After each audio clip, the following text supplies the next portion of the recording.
ShowMen by J.H.Neilan. Read by J.H.Neilan. Part 3 of 3. Lane woke me up the next morning.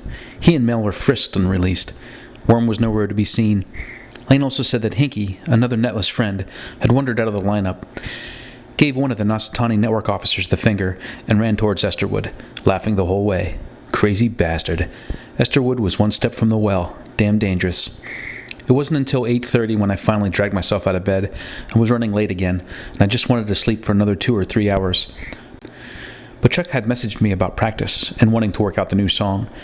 He apparently wrote out the tablature from listening to the song once. He was amazing like that. I dressed quickly and ran downstairs of the prefab my family lived in. My annoying little sister had already run off to class, so I was alone in the kitchen when a hive rocketed overhead, rattling the walls of the crappy little plastic-printed hovel. I heard 3 major blasts from its launchers. I ran outside to see a distant firestorm erupt near the well. Esterwood. Damn! I ran inside and quickly grabbed the solid state from my little AT. The 3-wheeler came to life as I approached it, welcoming by name. Good morning, Lowell. It's Joel, you piece of shit. I slammed my solid state into the control panel. You are late for your 8 to 8:40 lecture. Thanks, I moaned as the roll cage extended around me. The AT shot off as I searched the drive for the morning news to see what was going on in Esterwood. Nothing was mentioned. As usual, AT swerved around other AT traffic on the highway. I had made a modification or two to the trike. The AT decision net was more aggressive than the standards. It was also illegal. But what the hell? I hadn't been on the highway long before the AT lanes went solid red. I guess the Esterwood thing finally shut down the roads. I swerved off onto the exit ramp and jumped a small curb. The AT redlined as I took manual and jacked hard right. I came to a stop with an older couple a block behind me yelling. I waved and re-engaged the autopilot, a nice, comfortable, and safe velocity to class. On the final leg of my ride, I noticed an unmarked following me around the last 3 or 4 turns through the city. I, at first, thought little of it, but when I parked at the lecture hall, so did the unmarked. I got nervous. I didn't know why I was nervous, but I was nervous. I ran through the netless entrance and bounded up a long series of escalators to the 5th floor. I forgot about the unmarked and jammed through the door to the lecture as it was letting out. Damn it. I noticed Hinky walking out the door. Dude, what the hell happened in Esterwood? I heard he took off towards there. I slapped him on the back.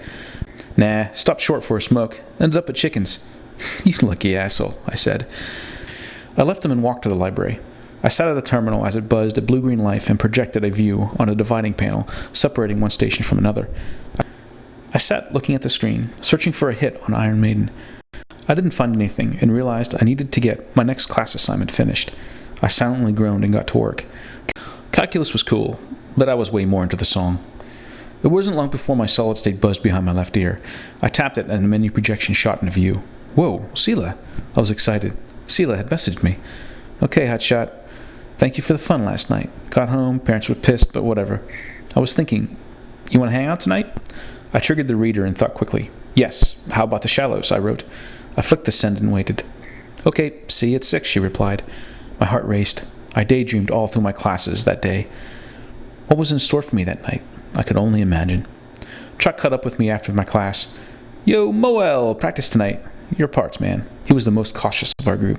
Shit, dude, I got a date. What? He exclaimed. Sela, man, she wants to meet tonight. He was silent for a minute. Joel, brother, listen. Just listen to the song and stop by Lane's after your date. I'm sure it won't take long. He punched me in the arm, threw a half-cocked smile, and ran off. It took me a second to get it. Jackass, I shouted. I got home at 5 that evening, saying only 2 words to my folks. I jetted upstairs and hit the switch to my amp and grabbed my bass. The signal linked to my solid state, and I brought up the sheet music Chuck had put on the contra drive. I practiced for an hour. With each run of the song, I felt more and more confident and ready for whatever happened that evening. I even felt invigorated about school, and that was new. I looked at the clock and I knew that I was going to be late, so I played one section of the song one last time and headed out. I clocked the AT at 90 at one point. The decision net was going ape shit. I slid into the parking lot of the Shallows. It was the nicer of the shitty areas in the city, with a decently clean river, some trees, although mostly fake. I noticed Sela standing by a small tree next to the pier. I walked up to her, admiring her form as I approached. She was incredibly attractive. She wore tight black pants and a blue dark jacket that revealed a bare stomach with a half shirt that left enough to the imagination that would bring anyone to tears. Sorry I'm late, I said. Hey, no problem. Probably practicing that song, huh? She smiled and my nerves smoothed. Yeah, How'd you guess? I leaned against a railing that ran the course of a small river. A guy like you? Definitely working on his music any chance he can get. Not really, I laughed. But it was true. Though I loved music, I wasn't nearly as committed as the rest of the group. Can't stay out long. Just wanted to see you without all the jazz. She motioned around herself. I didn't quite follow her meaning, but I didn't really care. I was there with her. So what do you want to do? As I finished, she reached her arms around my head and kissed me. It lasted some time. I responded in kind, with perhaps more vigor than I should have, letting the hormones get the better of me. Whoa, pretty boy, she pushed me back some. Sorry. You need to be careful with that. I wouldn't want you to get into trouble just because you're overeager. Some girls may take it as too aggressive. I'd hate you to be labeled something that I don't think you are. She smiled again and set me at ease. I turned from her, not really registering what she had said. It's nice here. Kind of like maybe what the world was before we were born. Yeah, my folks often told me when the country was together. I can't imagine that, being able to travel freely, meet different people from all over. She leaned next to me. But your network. You can see tons of new places, I said. Yeah, through a glass wall. She tucked herself under my left arm. I instinctively hugged her. I have to go. Thanks for the moment. You'd better get back to practicing. I want to hear that song as soon as you guys get it. She pulled away and started walking towards a dark, unmarked AT sitting nearby. I felt strange and confused. I didn't know this girl at all, but felt totally drawn to her. She wanted to hear the song, so I wanted to make it good. I left the shallows and headed straight to Lane's prefab. He had a small section of it cleared out, such that we could fit all four of us. Howie would have his old Kramer, my Squire bass, Chuck's electric blue Ibanez, and Lane's black DB drum kit, set up and ready. That's about all it could fit. With our amps and bodies, it was tight, but we made it work. It was also very loud. Okay, gents. Chuck opened to practice with his usual quirk fashion. Lane, let's try not to suck ass. He laughed, and Lane flashed him the finger.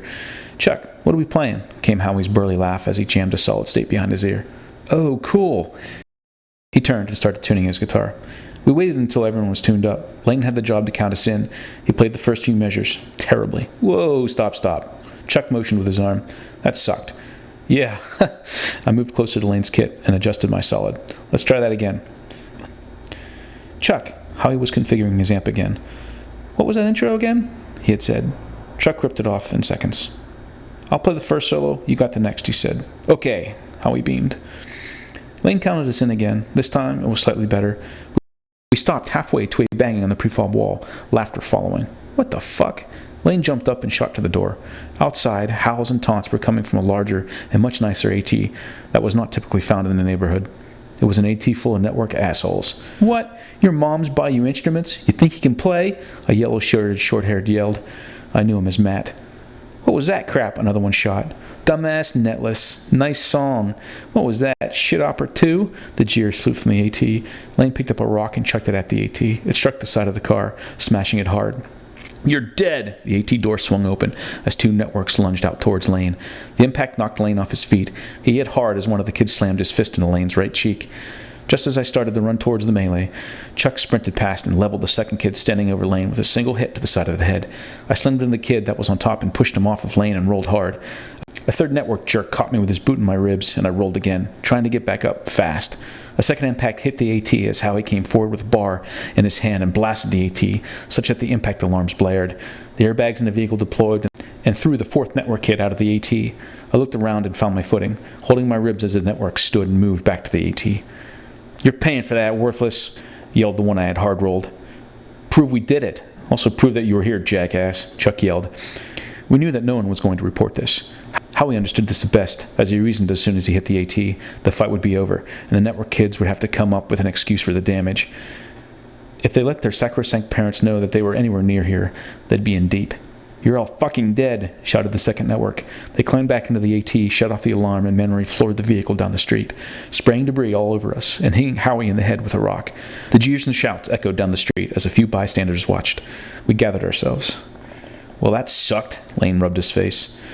They got more to lose than us. The AT damage will get them in deep, I said. Nah, those assholes will just get it printed clean in an hour. No one will know. No one will care. At least we got some of them. They won't try that again for a while. Too much trouble from their folks, man, Chuck said. Some of them, sure, but Matt, that prick, he's got it in for us. I rubbed my ribs and dusted off as Chuck continued to talk. Come on, let's get back to it. We nail that show, we beat them hard. Matt thinks he's the shit with his guitar. He doesn't know shit.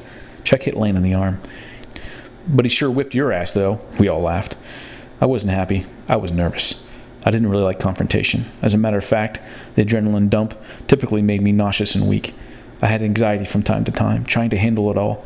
I felt my mind starting to come up with crazy scenarios with the network mat jumping me from behind and stoning my prefab. I was getting pretty worked up during the rest of our practice. We kept making basic mistakes, and we had to reset and start each section. We were all a little rattled in reality. Each of us hated the networks for the arrogance and the attitude they had. They truly believed that they were better people. Society wasn't helping with this. As the network breed were the ones who went off and succeeded in life, our class, we just tried to make it. And sadly, a good number didn't. Chuck kept his eyes on me the rest of the session. He could tell I was upset. He tried his best to keep our spirits up. He was cracking jokes left and right, bright, shining sarcasm in the night, building bridges and leveling stop signs without a fight. He was good at getting people to ease out of a funk. By the end of the session, we had almost had our 2 songs perfected. We decided to end the night with the last run to the Iron Maiden tune. It sent us on our way in good spirits. Chuck had confidence that we were ready. A few more practices and we'd have it. I wasn't so sure, but I couldn't voice it. I didn't want to hinder our progress. Howie and Lane were quiet. I think they were thinking the same as me, but it didn't matter. Not one of us was going to back down now. If anything, the confrontation solidified our resolve. The next 3 weeks passed quickly. I had seen CeeLo rarely since our last date. Our schedules changed midterm, so I was only able to meet her 2 or 3 times during the week. I had asked her to meet again in the shallows. Making out behind the AT was a lot of fun, but it made me anxious and we weren't really alone. Chuck had mentioned something to me about seeing her with another network kid 3 days before. I didn't really listen to him, and I didn't want to think that CeeLo was seeing someone on the side. He wanted me to be okay, and I'm sure the show was in the back of his head. It meant a lot to him, as it did to all of us. We needed to prove that we were better than the network bands and could handle ourselves on stage. So I ignored his comment and focused on the songs. Hinky and our one groupie Spike sat at the sign-in station for the audition. The theater wasn't crowded as lunch was fast approaching. "Spiky, my man, how's it going?" I grabbed his shoulder, shaking it somewhat violently. Recovering with a mouthful of sandwich, he gave me the thumbs up as Hinky handed us the tablet. Our solids flashed blue-green and our band was checked in. "Kill 'em all," Hinky smiled. "Worm's got it all ready." Spike touched his drive behind his ear. "Worm, Joel and team are ready." "Okay, guys, let's do it." Chuck pushed forward, guitar in hand. I was sweating bullets. Lane was laughing at Chuck as he tripped through the doorway. Howie spit up half a cube of meat he was eating into a recycling bin as we entered the dark theater. Before us was the stage. A stage. Almost 2 months ago, where we had failed horribly, looming before us. Black hate, fevered suspicion, all telltale cataclysm. We quietly walked onward in distinct silence. Suddenly Chuck stopped us. "Guys, listen. I know this is sudden, but let's not play the set. Let's do something simple, to the point. Not as pressing. Let's not play the Iron Maiden tune. Let's save that one. Not the Nirvana tune either." I gawked. "Chuck, what the hell are you talking about?" "Trust me, I got a feeling about this." We knew his feelings. It typically paid us to follow them. Lane impatiently set up his kit. "Let's just do the Bad English tune. It was good enough to get us to the show." We looked at each other. "I'm cool with that," Howie agreed. I was still nervous, and the Maiden tune was still a little bit out of my comfort zone. Readily agreed, somewhat relieved. We hooked up, and Lane counted us in. I didn't look into the crowd. I was too far nervous. After the song, which we played well, a few dark claps came, but there had only been 3 or 4 people, including the judge in the room. We took it as a success and walked off stage. "Okay, step 1. Done." Howie chuckled heavily. "Good job, not screwing up again, Lane." Chuck taunted Lane and punched him in the arm. "Okay, you guys are in," came Spike's voice after we exited the hall. "That is an improvement," I said as we all grabbed a smoke from Lane's hand. "Well, now for the real show. What we have. A week?" "Yes, sir." Chuck was beaming somewhat, but I was even more nervous than before. Now we had to really nail the songs in front of 500 people. That terrified me. To add to my dismay, my interactions with Sheila changed over the next week. It felt weird and different. Our last meeting in the AT lot was strange. She seemed distant and distracted. She kept looking over her shoulder every few minutes. "What's the problem?" I was nervous for her response. Another loaded overhead hive shot towards the well. "Nothing. It's okay. Listen, I can't meet tonight. My folks are being really screwy, jackasses. Maybe later." It felt as if I was hit in the gut. I knew where this was going. "Okay, I love you," I said irrationally, terrified at the change in our relationship. She didn't respond. She kissed me quick and turned to leave. I didn't let her hand go. "Joel, I have to go." "Oh, sorry." I left her hand free, and she walked back towards the school. I felt sick. I wanted to throw up. I skipped the afternoon classes and smoked silently for a while in the AT lot. We had one more practice before the show, but I wasn't in the mood. I wanted to find out what had happened, what was going on with Seela and me. I didn't know, but I had to find out. I decided to hang out for a bit. I sat in my AT smoking until the last class let out. 2 more hives roared overhead. It seemed like something was up, but I didn't care. I watched networks and netless filter through their prescribed exit points, ATs filled with a loser here and a loser there, driving in an autonomously ordered manner from the lot. I finally spotted Seela, and to my dismay, network pretty boy Matt Stafford following immediately after. Violent flash, red hat, anger, bareback, brilliant rage-filled, mournful, object in hand, stopping, staring, terrified. I stood and watched as they kissed and parted. A black unmarked AT pulled up to the lot and Seela got in. I watched it pull away. I walked over to the split ramp of the lot and caught sight of Matt. As he approached his AT, I called to him, "Matt!" I yelled. Matt looked up, saw me coming. "Joel?" he said tersely. "How long you been seeing Seela?" I flashed, nervous fury rising deep within. The adrenaline dump was turning my knees to mud. "I don't know, who cares?" He pushed by and opened a shiny AT. To be honest, I used to be friends with this asshole when we were too young to know the netless and networks didn't jive. "Joel, I don't know, maybe 2 months. Bye." I watched him pull out and drive off. "Condescending asshole," I whispered as I walked back to my trike. She was playing me the whole time. Just a fling. Something to pass the time. A fling with a netless. Must have been a gas telling the stories of parties. I was crushed, angry, tired.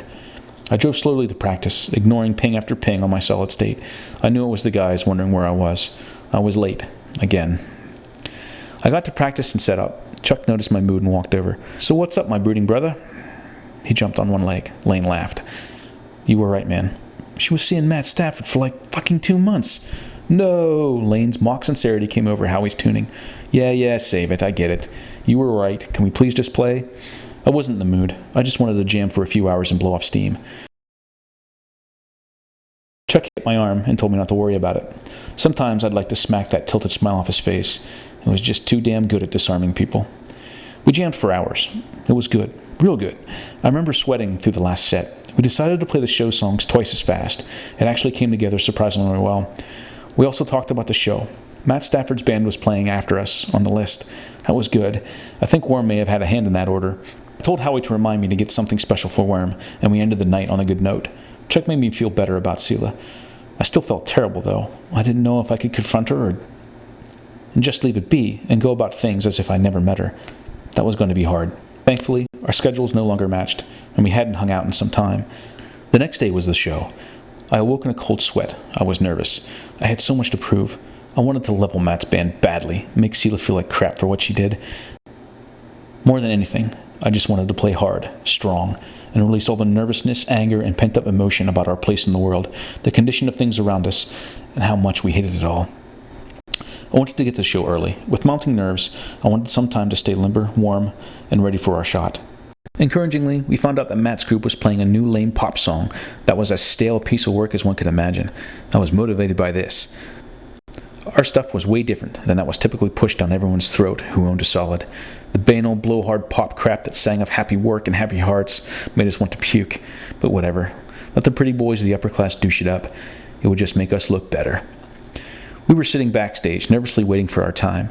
We sat next to Matt's network group. Neither group said a word, much less looked at each other. That was fine by me. I was focusing on the song. We sat waiting for a ridiculously costumed lip-sync gig to finish up. It was torturous. The show manager let the group continue, even after I stood and protested to the length. Network kids sucked. They always got what they wanted. I thought that I had saw Seela on stage, but shrugged it off. The only thing looking good was that we were next, no matter what. And he knew this, as he sat brooding over it, and glanced to the stage and then to me. Our songs alternated. We got first play, Matt's group was up after, then a pianist. And then we had our second shot, with Stafford's last. We decided to play the Iron Maiden song first, and the Nirvana bit second. The goofball sync act finally ended. The lights dimmed and we rushed out to hook up. Lane got his kit up quick, and we were ready in 30 seconds. The lights came up and I was terrified. I could hardly move. Chuck looked at me and glanced to Lane, then to Howie. Lane counted us in. We nailed it. The riffs were flawless. The song succinct. The interlude was a tricky bass pattern. I typically played fingerstyle, but in this section I quickly pulled the pick out with a fast transition. Immediately following this section, I dropped the pick and continued on. Chuck played the first solo, and I heard the crowd shout. I was too terrified to look up, and I was concentrating on the string and hitting the correct notes. Howie sailed through the second solo. It was beautiful. Lane carried us along, rising and falling like some crazy transient metal wave of angst coupled with the clarity of realized dreams. We stopped. A second passed, and then the theater erupted. I glanced up and saw people standing out of their seats in some of the chairs. The Netless were cheering, and even some of the network kids stood, fists raised. That surprised me. I turned to look at Chuck, Howie, and Lane. They were all smiles. Chuck had a huge lopsided grin on his face. He was looking straight at me and nodded. He knew my nerves, and he was happy with our song. The instructors, however, were not. They were huddled together, talking quickly, with fast hand motions, certainly agitated. I think they didn't know what to do about our performance. We walked off the stage as Matt and his group skulked on. Matt stopped me. "Joel, that was really good, man." Thanks. I stumbled on in shock as to the words that I had heard. I was glowing. We all were. The performance was a hit, and the theater was buzzing. Matt's group started to play, and I was again hit off guard. They weren't playing the pop synth piece we were told. This was a Pearl Jam song, alive. I stood backstage and listened. It was a good song, and they played it well. I was impressed. So was the crowd. More cheers and more crazy shouts. It was almost getting concerning. They finished and started off stage. I stood, watching them walk off. Each of the networks looked me in the eye, and I them. We nodded to one another. Each a newfound respect. The stage manager walked over, looking timid. "Guys, that was awesome. I mean, really nuts. I don't know what to say. Except, we're out of time. This last act is it." He was nervous, shaking slightly. "You can't play either of your next songs." "What the fuck?" Lane and the bassist of Matt groups, Eric, shouted almost simultaneously. "I'm sorry. It shut down afterwards. Principal's orders." I was shaking, pissed. "God damn it." Matt came over to me. "Listen, fuck them. I say we both storm the stage after this act, throw open the curtains, play our last song. You know Nirvana?" He was livid. Lane interjected quickly. "Hell yes." Scentless Apprentice. If you don't know it, make it up. He walked off. I looked at Lane, Chuck, and Howie. The coincidence had yet to register. "Well, hell yes," they shouted. "Okay, you heard the man. After this last act, we're on." I couldn't believe we were going along with Matt's plan. Chuck, the quicker of all of us, stopped. "Why did he mention that song?" He paused.